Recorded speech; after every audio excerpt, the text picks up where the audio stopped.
Hello everyone, this is Cyberyamu. Today I'm going to be talking about a book that I was really interested in as a teenager. I've never become super obsessed with this book, so this isn't going to be super deep analysis or anything. I've read it once all the way through, or at least most of the way through, I think. I mean, I know it'll be strange to understand like how I could accidentally not read parts of a book if you've never read this book before, but I think after showing it to you guys you will understand. The book that I'm talking about is House of Leaves by Marksy Danielewski.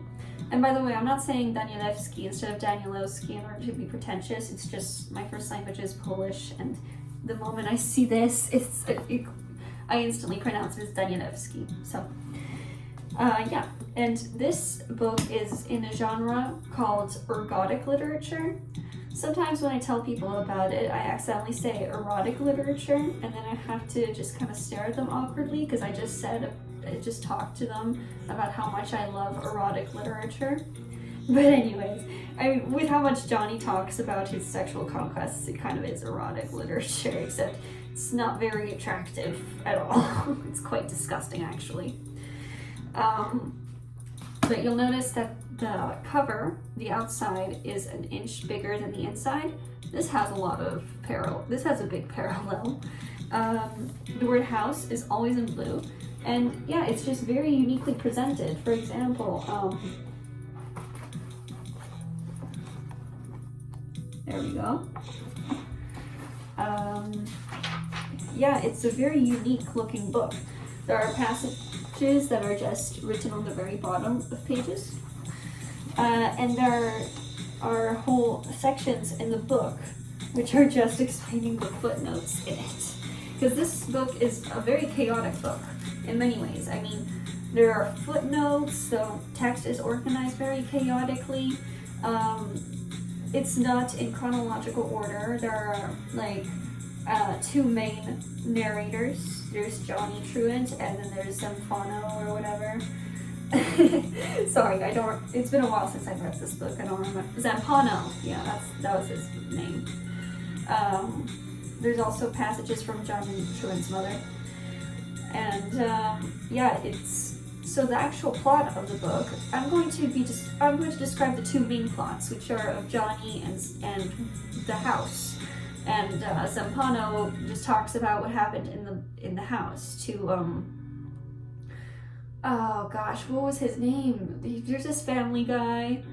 Yeah, he's a family guy. And they move into this house, and he realizes that the house one of the rooms is 1 inch bigger on the inside than on the outside.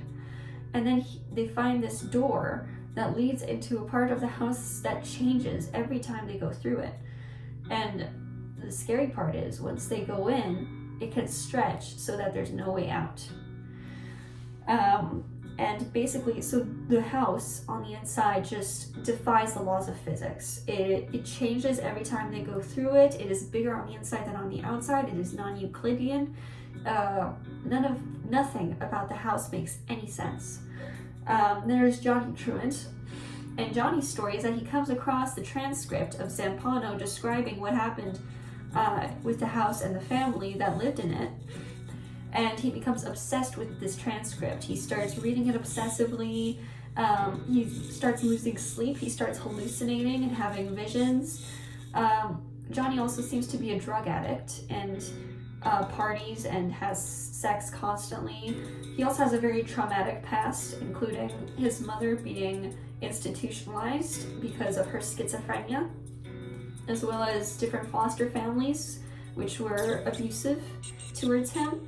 And he is a very broken man, and you get to see the inside of his head as he descends into madness with the house. I'm going to be discussing a few different theories of what the plot means because I feel like it's relevant. Hi, this is Cyberyamu again. I take back everything I said. I am not going to be reviewing several theories. I do not care enough to do that. I have one theory that I think makes the most sense, and I will cover that. But before I do, I want you guys to see that I have a French version of House of Leaves because I'm Canadian. Let's see if my French class has paid off at all. La Maison des Feuilles by whatever. Let's do this. I can do this. I'm good at French, right? Introduction. Je fais encore des cauchemars.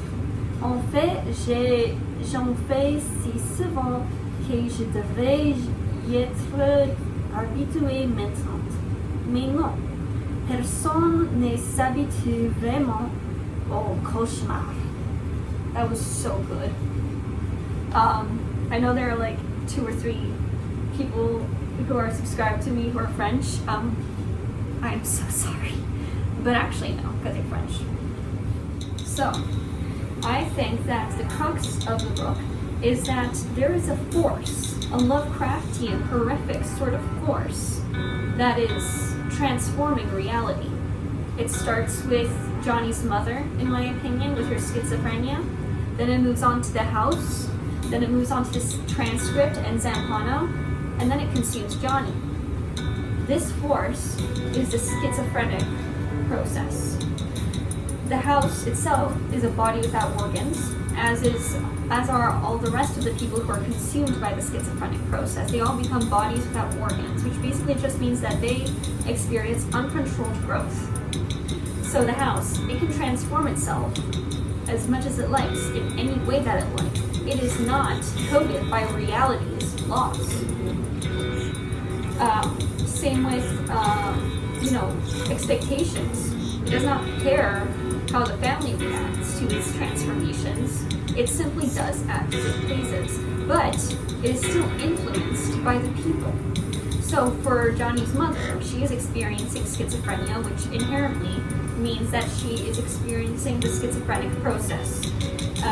We see Johnny's mother. She has very much typical, symptoms of schizophrenia. I'll try to find her notes.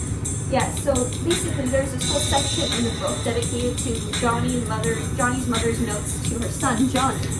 And so these notes start out pretty normal, just saying how much she loves him. But then, you start to wonder why she's in a mental institution if she seems pretty normal. And it goes on for pretty long, she's just talking pretty normally. But then it starts descending into schizophrenia. There is, it starts out with the words becoming very disorganized. It's at one point, there is a passage where she seems to just descend into word salad, but when you decode the letter, she's revealing that she is being raped at the mental institution, which is very sad. And there's a whole video that I want to make about how people are abused in psychiatric hospitals, but that's for another video. Basically, Johnny's mother is experiencing the schizophrenic process. So is the house, and so is Zampano, because once again, reality starts to transform itself in the transcript that he makes. I believe it's called the Zampano, no, not the Zampano record, the Navidson record. The Navidson record changes too. Whole parts are blanked out. I believe there's this whole revelation that Johnny has that parts of the text that were once there are no longer there, or they've changed. So it is also a body without organs, and then Johnny gets sucked into it too. So he suddenly, he becomes schizophrenic, like his mother. He starts hallucinating. He becomes very obsessive with the house. And then, from what I understand, no evidence was found of Johnny's existence, which begs the question. There's no evidence for Zampano's existence. And so that begs the question, if you can transform yourself, does that mean you can also disappear at will? So I think that House of Leaves is not just, there are many different themes in House of Leaves, but my interpretation of it, the one that I hold closest to heart, is that it is an exemplification of the schizophrenic process. Here's a part in the book that I think exemplifies and it serves as evidence for my theory. Just as you have slept through me, just as I now sleep through you. This is on page 518, and I wrote on the margins, we too have become part of the house. There's another poem that I really want to share with you guys, but I'm having trouble finding it. But basically, I'm going to look it up because I want to do this part justice. Okay, so here is the part, and I think this is very deeply moving. Little solace comes to those who grieve when thoughts keep drifting as walls keep shifting, and this great blue world of ours seems a house of leaves, moments before the wind. I feel like this is touches very deeply to people who have experienced psychosis, because I feel like that's exactly what it feels like, It's hard to relax, it's hard to feel safe when the world around you and yourself keeps changing constantly, as if you're a house of leaves, a schizophrenic house. So I really appreciate the book House of Leaves, because it shows how schizophrenia is a process of the individual, of the clinical schizophrenia, but it is also a metaphysical process that is active in the world. And it shows itself here through, for example, the house, but there are much subtler ways in which it shows through the world. I mean, I know that many people won't agree with me, but I do believe that there exists forces in nature that actively go against the usual rules of reality. But that's just my opinion. In short, I think House of Leaves is a very good book. I recommend it to everybody watching, because if this video got suggested to you, or if you're a subscriber, then you'd probably be into it. And I think it's also deeply touching for people who have experienced psychosis. That's all for today. Cyber Yama out. Bye bye.